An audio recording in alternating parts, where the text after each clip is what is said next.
कहानी की शुरुआत में हम अमेरिका के एक बहुत बड़े शहर को देखते हैं जहां एक खतरनाक वायरस ने सारे इंसानों को खत्म कर दिया है और इंसानों के ना होने की वजह से अब इस शहर की बड़ी बड़ी बिल्डिंग्स पूरी तरह खंडहर बन चुकी हैं। दूसरी तरफ इन सब भयानक तबाही से पूरी तरह अनजान हम एक बायोलॉजिस्ट विलियम को देखते हैं जो अपनी रिसर्च पर फोकस करने के लिए जंगल में अकेला रह रहा था। एक दिन विलियम अपनी एक्स लेकर जंगल में रिसर्च करने निकलता है। वो अपनी रिसर्च कर ही रहा था कि अचानक एक जहरीला सांप उसे काट लेता है। सांप के काटते ही विलियम मदद मांगने के लिए जल्दी से अपना मोबाइल निकालने जाता है, पर घबराहट में मोबाइल उसके हाथ से छूट जाता है और सीधा पत्थरों के बीच एक गहरे गड्ढे में जा गिरता है। अब उसे समझ आ चुका था कि अब किसी से मदद मांगने का कोई रास्ता नहीं बचा। जहर को शरीर में फैलने से रोकने के लिए विलियम तुरंत अपना तेज धार वाला नाइफ निकालता है और अपने ही हाथ को काटकर सारा जहर और खून बाहर निकाल देता है। इसके बाद वो हिम्मत करके किसी तरह अपने टेंट तक पहुंचता है। अंदर जाकर वो बहुत सारा पानी पीने लगता है और थकान से टूटकर अपने बेड पर लेटते ही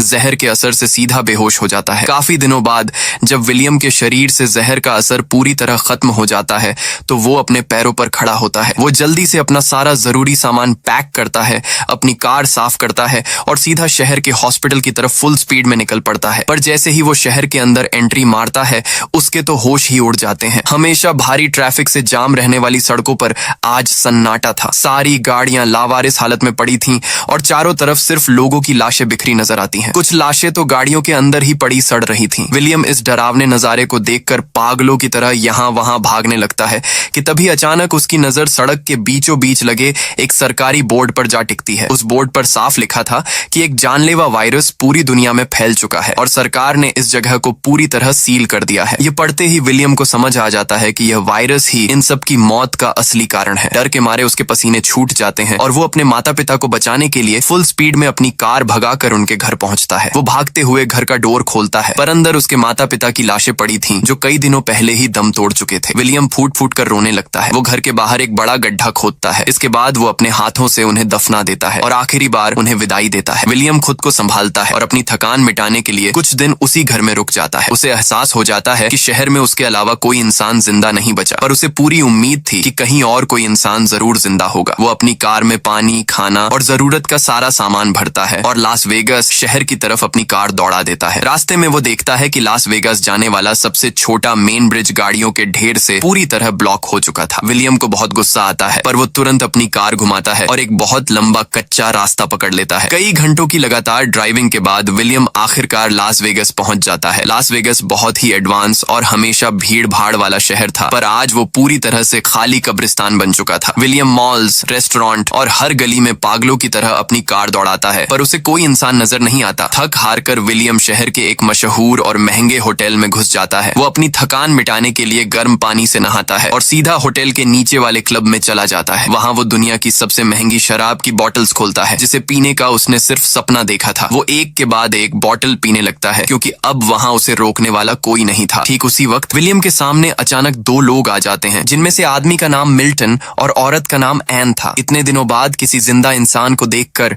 विलियम खुशी के मारे उछल पड़ता है। मिल्टन बताता है कि वो दोनों भी मौत के मुंह से बचते हुए एक होटल से दूसरे होटल भटक रहे हैं। जब विलियम पूछता है कि आखिर दुनिया का ये भयानक हाल कैसे हुआ तो मिल्टन वहां पड़े एक टीवी पर पुराना न्यूज वीडियो चालू कर देता है जिसमें एक न्यूज रिपोर्टर चीख चीख कर बता रही थी कि एक जानलेवा वायरस पूरी दुनिया को निगल चुका है और किसी भी साइंटिस्ट के पास इसका कोई इलाज नहीं है, जिससे रोज करोड़ों लोग कीड़े मकोड़ों की तरह मर रहे हैं। मिल्टन बताता है कि वायरस फैलने के बाद पूरी दुनिया में खौफनाक सिविल वॉर छिड़ गया था और लोग खाने के लिए एक दूसरे के खून के प्यासे हो गए थे। वहीं एन रोते हुए बताती है कि कैसे उसने अपने परिवार को वीडियो कॉल पर तड़प तड़प कर दम तोड़ते देखा था। इसके बाद विलियम कुछ दिनों के लिए उनके साथ उसी होटल में रुक जाता है जहां दुनिया का सबसे महंगा खाना और कपड़े एकदम फ्री थे, पर इन चीजों का कोई मोल नहीं था और जिंदगी एकदम बोरिंग हो चुकी थी। एक दिन मिल्टन बताता है कि वो एक बहुत बड़ा बिजनेसमैन था जिसकी कंपनी अब सिर्फ कचरा है। वो अपनी जेब से एक लोडेड गन निकालता है और कहता है कि यही उसकी आखिरी दौलत है जिससे वो अपनी जिंदगी खत्म कर सकता है। ये बात सुनते ही विलियम के पसीने छूट जाते हैं क्योंकि वो किसी भी हाल में जीना चाहता था। वो बिना एक शब्द बोले सीधा होटल के दरवाजे की तरफ भागता है और बाहर कदम रखते ही पीछे से दो जोरदार गोलियों की आवाज गूंज उठती है। विलियम समझ जाता है कि मिल्टन और एन ने खुद को उड़ा लिया है। इसके बाद विलियम फुल स्पीड में अपनी कार भगाकर उस मुर्दा शहर से निकल पड़ता है। हाईवे पर गाड़ी दौड़ाते वक्त उसे सड़क पर एक कुत्ता दिखाई देता है। विलियम जोरदार ब्रेक मारता है और उसे अपनी कार में बिठाकर उसका नाम लकी रख देता है। फिर वो एक लाइब्रेरी में घुसकर बचने के तरीकों इको वाली किताबें उठाता है और अपने पुराने घर लौट आता है, जहां खाने पीने का भरपूर सामान भरा था, जिससे विलियम की सारी टेंशन खत्म हो जाती है। देखते ही देखते पूरा 1 साल गुजर जाता है और विलियम रोज लकी के साथ नाश्ता करता है, बातें करता है और शिकार पर जाता है। पर एक दिन जब वो दोनों घर के बाहर घूम रहे थे, तभी लकी अचानक जोर जोर से भौंकने लगता है। विलियम नोटिस करता है कि उसके पुराने घर की चिमनी से धुआं निकल रहा है। बिना कोई देरी किए विलियम अपनी गन लोड करता है और दबे पांव घर के दरवाजे तक पहुंचता है। वहां वो देखता है कि एमा नाम की एक लड़की खड़ी है, जो विलियम को देखते ही डर के मारे छत पर चढ़ जाती है और अपनी राइफल सीधा विलियम के सिर पर तान देती है। पर विलियम उसे किसी तरह शांत करता है और यकीन दिलाता है कि वो एक अच्छा इंसान है। एमा को उसकी बातों पर भरोसा हो जाता है और वो उसे अंदर आने देती है, जिसके बाद एमा बताती है कि वायरस फैलने के बाद विलियम ही वो पहला इंसान है जिसे उसने जिंदा देखा है। दोनों काफी देर तक बातें करते हैं और फिर एमा हमेशा के लिए विलियम के साथ रुकने का फैसला करती है। इसके बाद वो दोनों मिलकर उस कचरा बने घर को पूरी तरह चमका देते हैं। घर के एकदम बगल में ही शहर का सबसे बड़ा सुपरमार्केट था, जहां से वो सारा सामान उठा लाते हैं। वो दोनों रोज मछलियां पकड़ते हैं, अपने गार्डन में सब्जियां उगाते हैं और इस अकेलेपन में एक दूसरे के करीब आकर दुनिया दोबारा बसाने का फैसला करते हैं। बिजली न होने के कारण विलियम पूरे घर को सोलर पैनल से ढक देता है और कुछ ही महीनों बाद एमा प्रेग्नेंट हो जाती है। विलियम बच्चे की डिलीवरी के लिए लाइब्रेरी से मेडिकल बुक्स पढ़ने लगता है और एमा की सेहत के लिए मुर्गियां पालकर अपने घर को एक किले में बदल देता है। सब कुछ एकदम परफेक्ट चल रहा था कि तभी एक खौफनाक मुसीबत आ धमकती है और शहर के हजारों खूंखार चूहों का झुंड सीधा उनके घर पर हमला बोल देता है। विलियम घर के चारों तरफ कचरा जलाकर आग की दीवार बना देता है, पर वो खूंखार चूहे आग चीरकर अंदर घुसने लगते हैं, जिससे डरकर वो दोनों खुद को घर में कैद कर लेते हैं। तभी विलियम को याद आता है कि चूहे सिर्फ रात में हमला करते हैं, इसलिए वो अगले ही दिन अपनी कार से ढेर सारी आवारा बिल्लियों को पकड़ लाता है, जो कुछ ही दिनों में सारे चूहों को चीर फाड़ कर खा जाती है। आखिरकार वो दिन भी आ जाता है और विलियम किताबों की मदद से एमा की सुरक्षित डिलीवरी करवाता है। बच्ची के आने से खुश होकर विलियम पूरे शहर की दीवारों पर अपने घर का पता बड़े बड़े अक्षरों में छाप देता है, ताकि कोई भी जिंदा इंसान उन तक पहुंच सके। देखते ही देखते 6 साल गुजर जाते हैं और वो शहर अब कंक्रीट का एक खौफनाक जंगल बन चुका था, जहां चारों तरफ सिर्फ बड़े पेड़ नजर आते हैं और जंगली जानवर सड़कों पर खुलेआम घूम रहे थे। एक दिन विलियम अपनी कार दौड़ाते हुए गुजर रहा था कि अचानक उसकी नजर एक पेड़ के पीछे दुबकी हुई एक बच्ची पर जाती है। विलियम तुरंत उस बच्ची की तरफ बढ़ता है, पर वो भागने लगती है। विलियम दौड़कर उसे पकड़ लेता है और किसी तरह शांत करता है। वो उसे खाने का लालच देता है और अपनी कार में एकदम सेफ बिठाकर सीधा अपने घर ले आता है। अब तक एमा और विलियम के 2 बच्चे हेदर और एलेक्स हो चुके थे और एमा अब तीसरी बार प्रेग्नेंट थी। उधर दीवार पर लिखा पता पढ़कर जॉर्ज और मरीना भी आ चुके थे और वे सब एक ही फैमिली बनकर साथ रह रहे थे। जब विलियम बच्ची को लाता है तो वो डर के मारे कार से निकलने से साफ इनकार कर देती है। घर वाले उस पर कोई प्रेशर नहीं डालते और वो पूरी रात कार में ही सो जाती है। अगले दिन सुबह मरीना खाने की प्लेट लेकर जाती है, पर बच्ची डरी होने के कारण झटके से प्लेट फेंक देती है। मरीना मुस्कुराती है और प्यार से समझाती है कि उसे डरने की कोई जरूरत नहीं। मरीना अपनी कहानी सुनाती है कि वायरस फैलने के बाद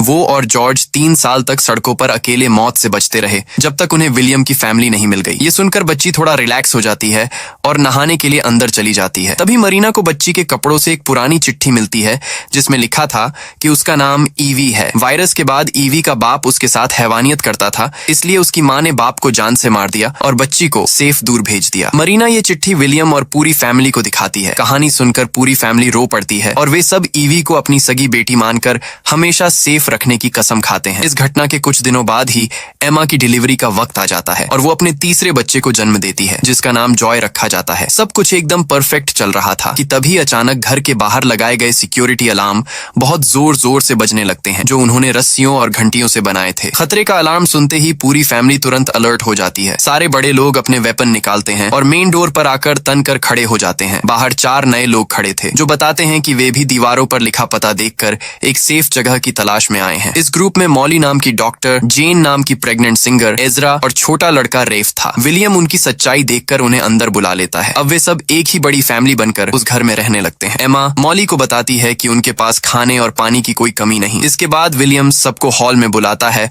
और कड़े रूल्स समझाता है कि कोई भी बिना वेपन और साथी के बाहर नहीं जाएगा। अगली सुबह फैमिली के सारे बड़े लोग अपने वेपन लोड करके एक सुनसान हॉस्पिटल में घुसते हैं। मॉली डॉक्टर होने के नाते वहां से जरूरी दवाइयां, इंजेक्शन और मेडिकल मशीन्स इकट्ठा कर लेती है, जबकि बाकी लोग सारा जरूरी सामान भर लाते हैं। उस रात घर में बहुत खुशी का माहौल था और जेन सबको गाना गाकर सुनाती है। इसी बीच जॉर्ज और मरीना भी अपनी पीढ़ी बढ़ाने का फैसला करते हैं और कुछ ही समय बाद जेन और मरीना दोनों हेल्थी बच्चों को जन्म देती हैं। ऐसे ही हंसी खुशी पूरे 14 साल गुजर जाते हैं। आज विलियम की सबसे बड़ी बेटी हेदर का बर्थडे था और घर के अंदर शांति शानदार पार्टी चल रही थी, पर बाहर भयंकर तूफान के साथ मूसलाधार बारिश हो रही थी। दूसरी तरफ विलियम छोटे बच्चों को पुरानी दुनिया की टेक्नोलॉजी के बारे में पढ़ा रहा था। तभी विलियम पूरे घर में नोटिस करता है कि उसका वफादार कुत्ता लकी कहीं भी दिखाई नहीं दे रहा। विलियम पागलों की तरह उस भयंकर बारिश में ही घर से बाहर भाग पड़ता है और लकी को ढूंढने लगता है। काफी ढूंढने के बाद विलियम जंगल में देखता है कि एक भारी पेड़ टूटकर सीधा लकी के शरीर पर गिर चुका था। विलियम दौड़कर वहां पहुंचता है, पर तब तक उसका प्यारा लकी दम तोड़ चुका था। विलियम अपने इस सबसे पुराने और वफादार दोस्त को मरा हुआ देखकर वही घुटनों के बल गिर पड़ता है और फूट फूट कर रोने लगता है। विलियम की दर्दनाक चीख सुनकर परिवार के बाकी लोग भी उस भयंकर बारिश में भागकर बाहर आ जाते हैं। लकी को इस खौफनाक हालत में देखकर पूरे परिवार की आंखें नम हो जाती हैं, क्योंकि लकी उनके सबसे बुरे वक्त का पहला साथी था। इसके बाद पूरा परिवार मिलकर भारी मन से लकी को पूरे सम्मान के साथ जमीन में दफना देता है। इस दर्दनाक घटना के कुछ दिनों बाद विलियम लकी की कब्र के पास बेहद उदास खड़ा था कि तभी अचानक उसके पीछे झाड़ियों में भयानक हलचल होती है और पलक झपकते ही एक खूंखार बाघ सीधा विलियम की तरफ छलांग लगा देता है। विलियम अपनी जान बचाने के लिए उस बाघ के सामने डटकर खड़ा हो जाता है, पर उस दरिंदे की ताकत विलियम से कहीं ज्यादा थी। वो खूंखार बाघ अपने पैने पंजों से विलियम का शरीर बुरी तरह चीर कर रख देता है और विलियम के शरीर से खून के फव्वारे फूट पड़ते हैं। विलियम दर्द के मारे जोर से चीख मारता है और उसकी चीख सुनते ही परिवार वाले अपने वेपन लेकर दौड़कर बाहर आते हैं। मॉली सबसे आगे होती है और वो बिना एक सेकंड बर्बाद किए अपनी गन सीधी करती है और उस बाघ के सिर में जोरदार गोली मारकर उसे ढेर कर देती है। डॉक्टर मॉली तुरंत विलियम को खून से लथपथ हालत में खींचकर घर के अंदर लाती है। हॉस्पिटल से लाई गई सारी मेडिकल मशीन्स और दवाइयां उनके पास पहले से मौजूद थीं। मॉली तुरंत विलियम का ऑपरेशन शुरू कर देती है और कई घंटों की कड़ी मेहनत के बाद वो किसी तरह विलियम की जान बचाने में कामयाब हो जाती है। कुछ महीनों के इलाज के बाद विलियम पूरी तरह ठीक हो जाता है और देखते ही देखते 17 साल और गुजर जाते हैं। घर के सारे बच्चे अब जवान और बहुत ही फुर्तीले शिकारी बन चुके थे। विलियम के बेटे जॉय और एलेक्स जंगल में जाकर पलक झपकते ही शिकार कर लेते हैं। इसी बीच हेदर और रेफ एक दूसरे के प्यार में पूरी तरह पागल हो चुके थे। एक दिन हेदर और रेफ फैसला करते हैं कि वे दोनों अकेले पूरी दुनिया एक्सप्लोर करने के लिए घर से बाहर जाएंगे। परिवार वाले भी उन्हें बहुत सारा खाना, वेपन और पानी देकर खुशी खुशी विदा कर देते हैं और वो दोनों अपनी नई दुनिया बसाने निकल पड़ते हैं। पर उसी दौरान पूरे परिवार पर एक और खौफनाक मुसीबत टूट पड़ती है। इतने सालों से इंसानों के ना होने से मौसम बदल चुका था और बारिश की एक बूंद न गिरने की वजह से शहर की सारी नदियां और तालाब पूरी तरह सूख कर बंजर हो जाते हैं। पूरे इलाके में पानी की एक एक बूंद के लिए भयंकर अकाल पड़ जाता है और पूरा परिवार परेशान हो जाता है कि अब वे पानी कहां से लाएंगे और फसलें कैसे बचेंगी। वे आसपास के सारे इलाके छान मारते हैं, पर सब कुछ सूख चुका था। तभी अचानक उनके घर के बाहर 2 गाड़ियां आकर रुकती हैं। विलियम तुरंत पूरे परिवार को अलर्ट करता है और सब लोग अपने वेपन तान कर घर के दरवाजे सील कर देते हैं। गाड़ियों से चार्ली नाम का आदमी और उसका गैंग बाहर आता है। चार्ली विलियम को एक ढांसू ऑफर देता है कि अगर विलियम उन्हें पेट्रोल दे तो वे अपनी मशीन से जमीन के नीचे से पानी निकाल देंगे। चार्ली के पास सच में एक बड़ी ड्रिलिंग मशीन थी। विलियम को ये डील बहुत तगड़ी लगती है क्योंकि उनके पास फालतू पेट्रोल पड़ा था। विलियम तुरंत चार्ली और उसके आदमियों को बुलाकर